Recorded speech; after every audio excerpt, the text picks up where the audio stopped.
Joining us now, one of the no votes, California Democratic Congressman Adam Schiff, who oversaw the former president's first impeachment.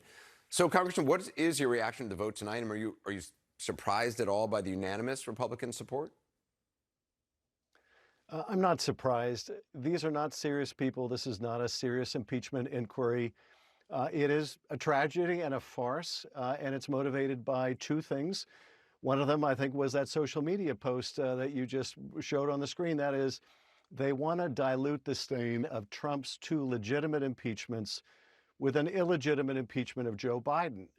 They have no affirmative agenda for the country. They're doing nothing on housing, nothing on food, nothing on health care, nothing on climate change, nothing on gun safety. What they are doing, they did a sham censure of me. They vacated their own speaker. They had to expel one of their own members. And now they're engaged in a farce of an impeachment proceeding as a way of, I guess, taking up time on the floor because they have nothing else to offer the American people. It's a terrible reason for an impeachment proceeding. I mean, there are moderate Republicans who want to do good. Did they go along with this just because of pressure from their constituents, because of pressure to toe the line with the former president? Absolutely. One of the things that Donald Trump did well and did shrewdly is anyone who stepped an inch out of line, he would come down on like a ton of bricks, and he would organize primary challenges and go after them. And, you know, what we've seen is an epidemic of cowardice in the GOP conference, and that's what's motivating this here. When you contrast, as you alluded, the overwhelming evidence that we had that President Trump had withheld hundreds of millions of dollars from Ukraine to extort President Zelensky into helping his presidential campaign, or the evidence that was before all of us in Congress of President Trump's incitement of a violent attack on the Capitol, the subject of the two impeachments of Donald Trump, to the lack of any evidence of wrongdoing on the part of Joe Biden.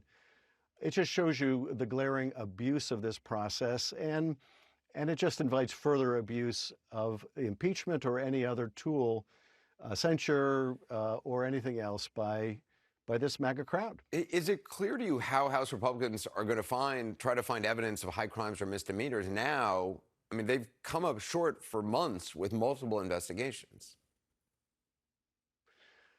They have, and I think they have no idea. And I think what they also don't fully appreciate, and this is something I think Speaker Pelosi understood, and that is, once you get this train started, you darn well better be sure you have the evidence.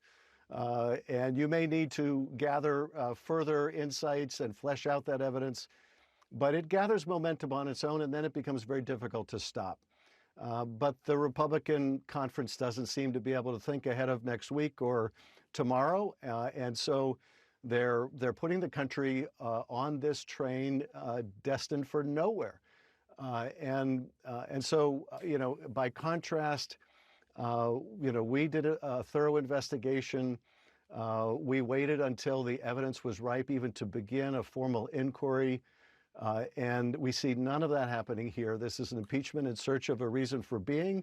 It is an impeachment with a target, but no evidence of a high crime or misdemeanor. So now, and in that respect, it's so now backwards. Comer and Jordan are going to start. They say they're going to start contempt proceedings against Hunter Biden for not appearing at his scheduled deposition today. They referenced you in their joint statement, saying, "quote Democrats have used depositions in their investigations, including the Adam Schiff impeachment inquiry."